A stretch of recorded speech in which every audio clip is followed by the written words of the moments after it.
So, you play e4, and when you see the CARO KANN you think, oh god, not another boring, all pawn pushing game. Get that out of here, I don't want to see it on my board. Well, today I'm going to teach you guys some theory that is only played by 1% of people on move 3 against the CARO KANN. Of course, we cannot have a CARO KANN without the move e4 on the board. Black then plays c6, of course the CARO KANN, and after d4, d5, the move that 2.5 million, as you can see here, of the 2.8 million people play. And already here, we're going to play a move that only 1% of people in this position play. We're not going to play e5 and play an advance. We're not going to play ed5 and play an exchange. We're not going to play knight c3 or knight d2, both of which are very popular moves, or even f3, the Marozzi or fantasy variation. We are going to go, if you look down this list here, we are going to go for the 6th most popular move, bishop d3. Played by only 26,000 out of 2.6 million people. Roughly 24 out of the 26,000 people that have faced this position as black play one of 3 moves, so we are going to cover those 3 moves today and the responses to those moves and the cool lines and how to get completely winning positions and even mates in as quick as 8 moves. The response that we're going to start with first is knight to f6, the second most popular move, played 2,000 times, a very intuitive move, knight f6, putting pressure on this pawn here.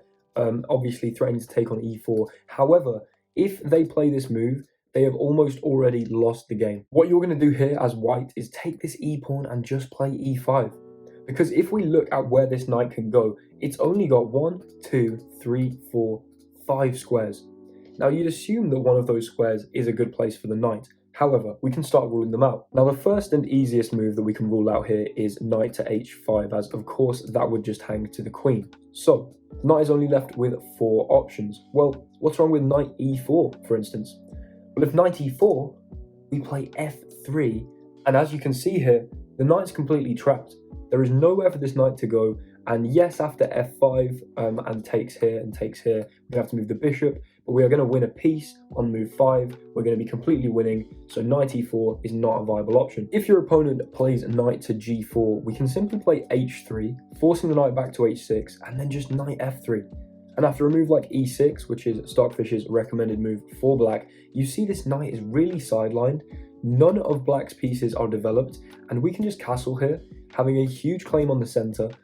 Really fast development, and obviously we can maybe take this knight at some point. I mean, currently it's not really jumping forward into the position. If it comes to f5, we could easily take that. We've got a completely dominant position. You do not want to play this as black. So that leaves us with 2 remaining moves. Now, funnily enough, going back to the original square here on g8 is the best move for black, and that doesn't seem very intuitive. So I think often you'll see knight d7, and we will look at why that line is so crushing in a minute. However, after knight g8 here, we're going to go knight d2, preparing for black's c5 such that we can play c3, not putting the knight on c3 to block that pawn. For those of you familiar with the French defense, this is kind of similar, also similar to a lot of CARO KANN ideas, of course, where you go for this c5 move.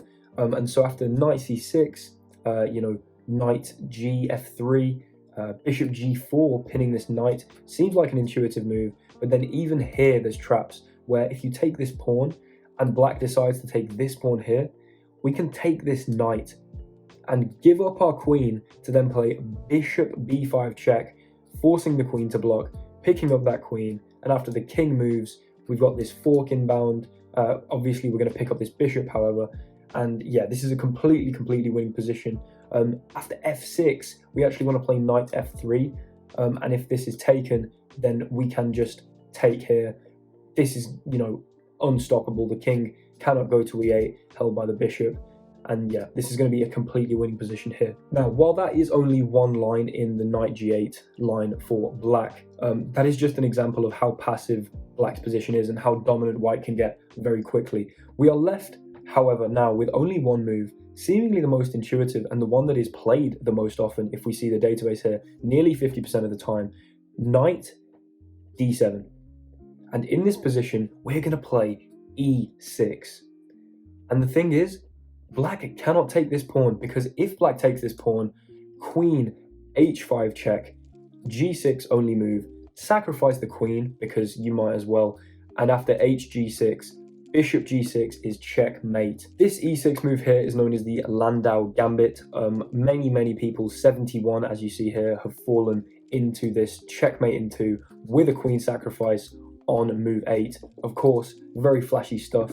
But even if they don't fall into this and play like knight f6, just moving the knight, because it is of course under attack, we can just take on f7 now, drawing the king out to f7, playing knight f3, threatening to just go to e5, and it's completely lost for black already. I mean, the king's so weak, we've got such a nice position, so that should hopefully give you a really good idea of what to do if black does go for this knight f6 move, playing e5, and after the knight moves back, e6, because of course this pawn cannot capture, otherwise we see check, g6, check, hg6, and checkmate here. From this initial position after bishop d3, black also plays e6.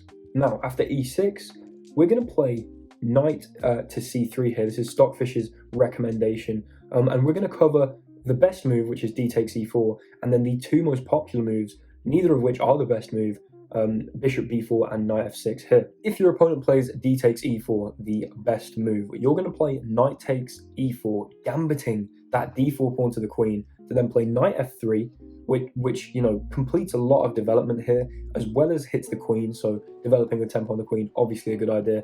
And after the overwhelmingly most popular move, 158 out of 190, or roughly 84% of the time this is played, queen d8, we can see bishop d2, and after knight f6, I mean, just an attempt to trade off one of white's active pieces, we do take that, you know, opening up this bishop potentially, there's ideas there. But after queen takes here, bishop c3, and we've got a super active bishop pair for if black castles kingside, which is going to be preferable because they played c6, and so queenside there's always going to be holes on this diagonal. Now after queen d8 here, we can play queen e2, and I mean, look at this bishop pair. We're going to be able to castle queenside as well, with potential ideas of discovering onto this queen. We're going to be able to maybe push the h-pawn. The bishop pair is just hyper active, and I mean, this is a great position that I'm sure you'd want to play with white. If after knight c3, however, your opponent plays bishop to b4, pinning this knight to the king, we're just going to play e5 here, because if bishop takes c3, b takes c3, we have a super nice pawn structure, which really complements this light square bishop.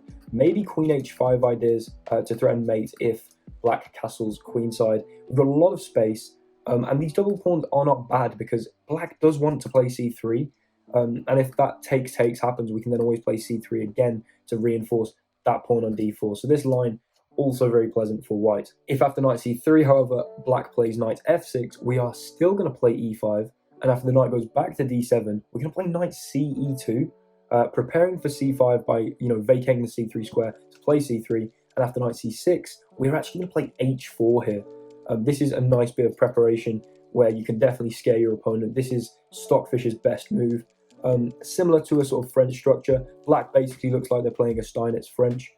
However, h4 here, with ideas of moving the bishop and the queen, getting a battery here, castling queenside maybe, some positions maybe even king f1 to hide the king, and just pressing for an advantage towards h6, opening up the rook, and just saying to black, your bishops are super passive, what are you going to do?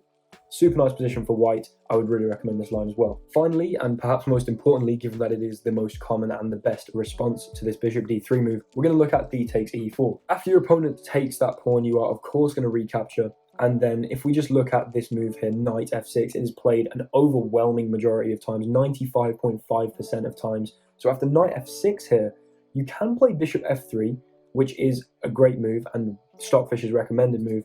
I would also recommend looking at this move, knight to c3 here, which overwhelmingly black then takes and claims the bishop pair.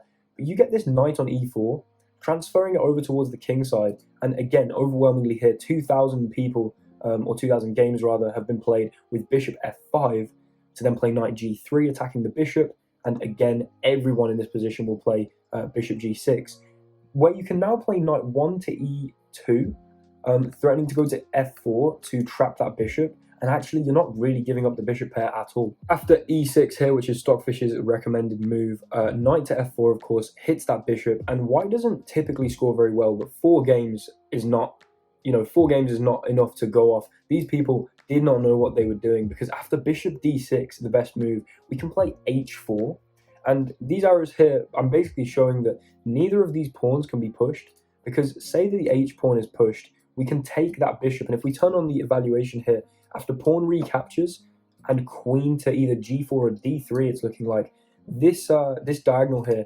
super weak. Black's going to be left to castle behind this, and look at this already, bishop takes h6 sacrifice, and if they recapture, then we're going to see queen takes here, king h8, queen takes here, king goes back, and then we can just castle, and this is not pleasant at all for black. After this move h4 as well, I think psychologically speaking, bringing this bishop out and tucking it back here, having just won the bishop pair on e4, you're probably looking to keep hold of this bishop, but if you push this pawn, of course, now this pawn hangs, so this bishop, this bishop cannot run behind either of its pawns, and you are threatening the move h5. I mean, say we see a move like knight d7, h5 comes, the bishop goes here, and now we can even play d5. That wasn't even in my preparation, but I mean, let's just have a look at that straight away.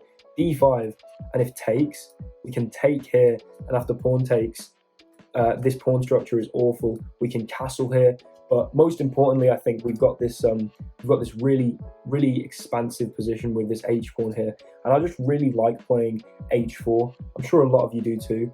And so this line where you can play h4 straight away after bishop d6, going for this trap and potentially inducing some blunders from black, is still very dynamic and a move that I would definitely recommend playing, even in the best sort of objective response from black.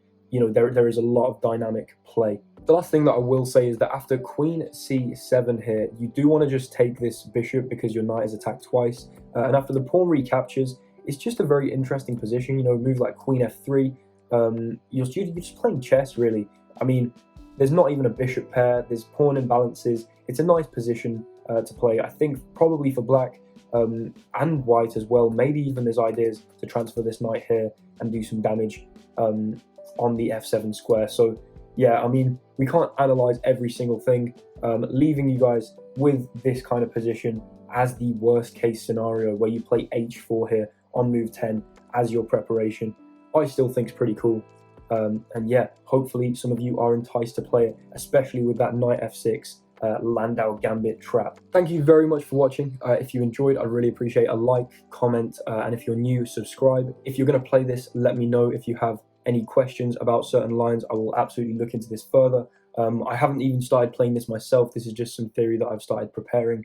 So of course, hopefully you'll see it soon in a new video where I'm just playing a game. But if you guys use it and get success with it, let me know. And yeah, if you've got any questions, of course, ask me in the comments. But thank you for watching. Hope you enjoyed. Goodbye.